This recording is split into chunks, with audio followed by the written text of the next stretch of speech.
This video is brought to you by Embark Studios, who gave me the opportunity to play Arc Raiders early alongside a bunch of other creators. I dove into this game, teamed up with Background and Boomstick Gaming, and we had a hell of a time. And you can too, because Arc Raiders dropped yesterday, is available on PC through both the Epic Games Store and Steam, as well as PlayStation or Xbox. Link down below. But what is it? Well, welcome to the apocalypse, where robots known as Ark have forced humanity to live in settlements underground.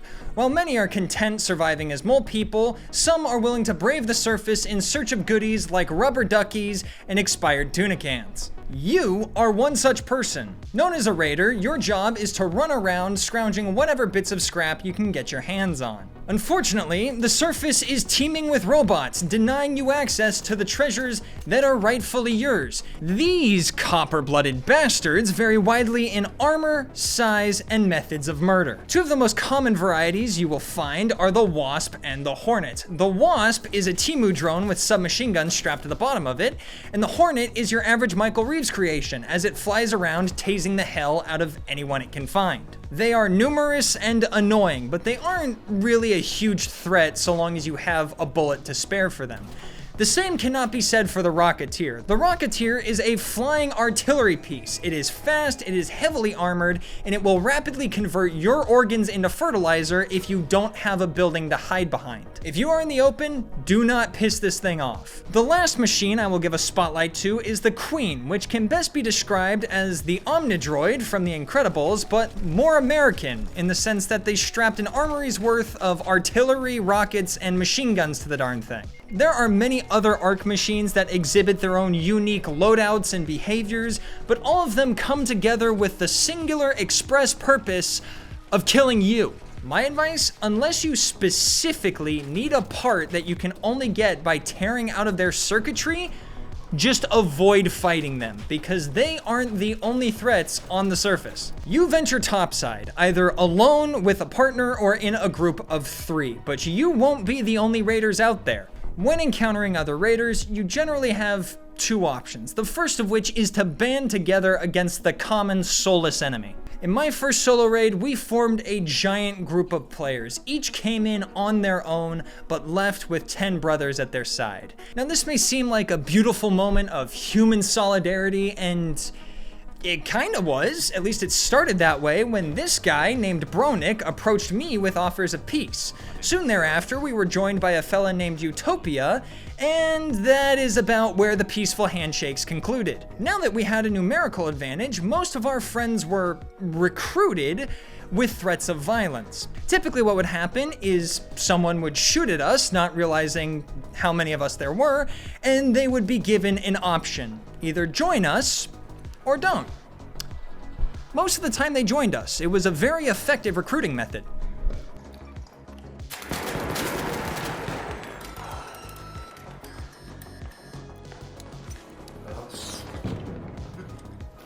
Hey! Oh, now you're kind of You better say sorry right now, man.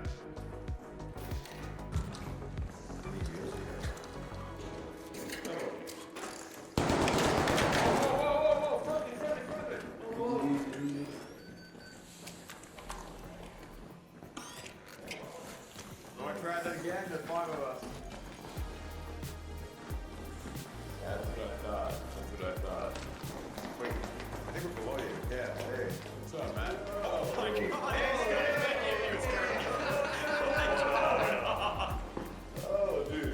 That is so cool. Once our gaggle of scrappers became a large repossession squad, any threats turned into floating loot boxes.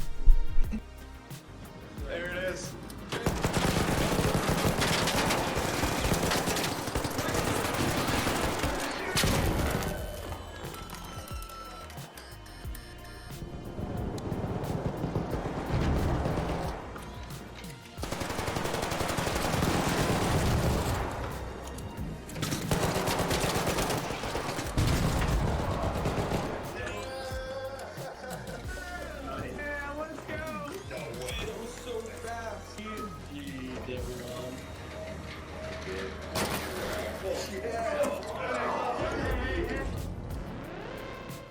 After each raid, you return to Speranza, your home, workshop, trading hub, and most importantly, residence of Scrappy the Chicken. It is here that you can barter or build better equipment to give yourself an edge on the surface. You're gonna need this edge because when everyone is alone, broke, and has nothing to lose, solidarity is easy. But when they're in a squad and have their own to look after, cooperation becomes less consistent.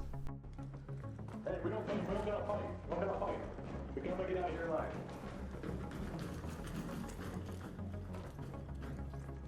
Okay, we can be chill.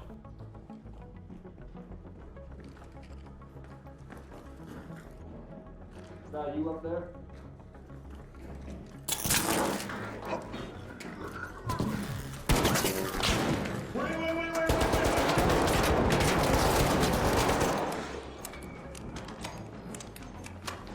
Wait, bro, I had no ammo. That's not fair. Bro, you threw a grenade at me. What? Wait, we can talk about this. We can work this out.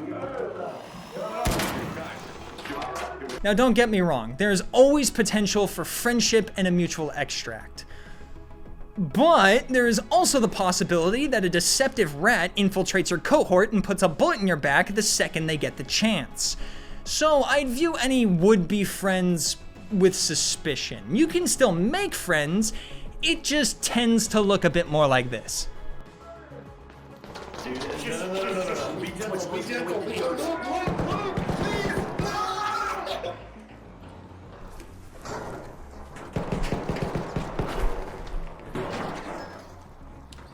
Hello, friend. No!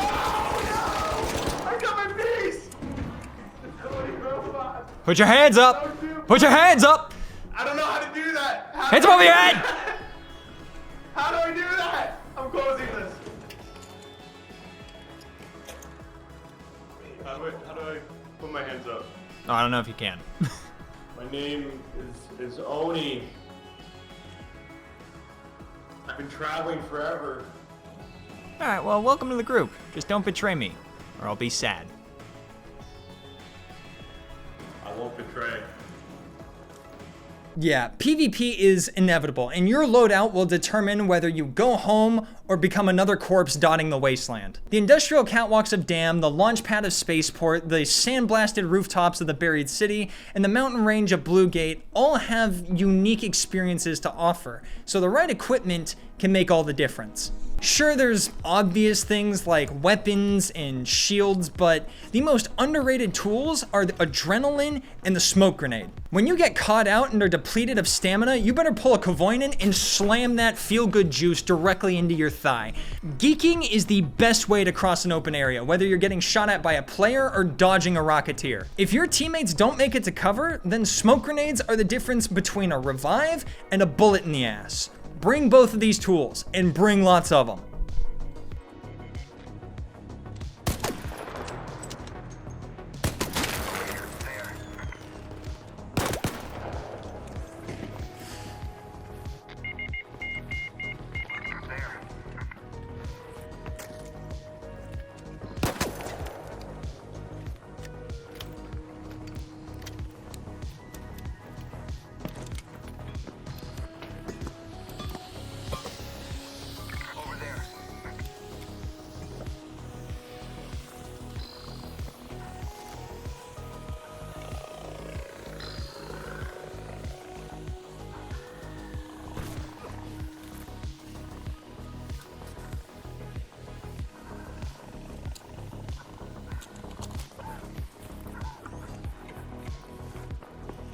With each extraction, your wealth will grow and new playstyles open up to you. Swap out your break-action pipe rifle for a sexy lever gat. Swap your flimsy shield for a mobile fortress. Grab a hole cracker and suddenly every menacing machine becomes a scrap delivery service. If all goes well, eventually you'll be built like Spider-Man with a 12 gauge.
This better gear pays dividends because every time you down an enemy raider, they send up a distress flare, which might as well be a mating call for any would-be third parties in the area. You had better grab your loot and book it, otherwise you're gonna be fighting for your life 4 squads deep, and honestly, it's a good time.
So what are my closing thoughts? Well, I really enjoyed my time with Arc Raiders. I cannot wait to dive back into this world, explore what it has to offer, and make more content on it.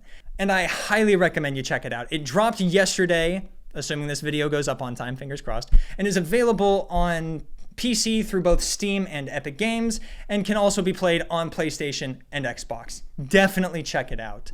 Other than that, real note, thank you guys so much for watching. This event was really cool to be a part of. It's a milestone because it's the first like real event that I've been a part of on the channel. And I know it was all over Discord, but there were a lot of people there that were people I look up to. I mean, I didn't get to talk to him, but H2O Delirious was in the Discord playing. So I've been watching him for the better part of 11 years. And I got to talk to Tuxbird, somebody I've been watching for 6 years and who has definitely influenced some of my content. So, you know, this was a really cool experience to be a part of, and it's only possible because you guys watch my videos, come back, comment, and really just, you know, support the channel. So thank you so much for all of that. I'm really grateful for it, and you know, thank you for watching. Thank you for continuing to watch. I hope you enjoyed, and I hope I can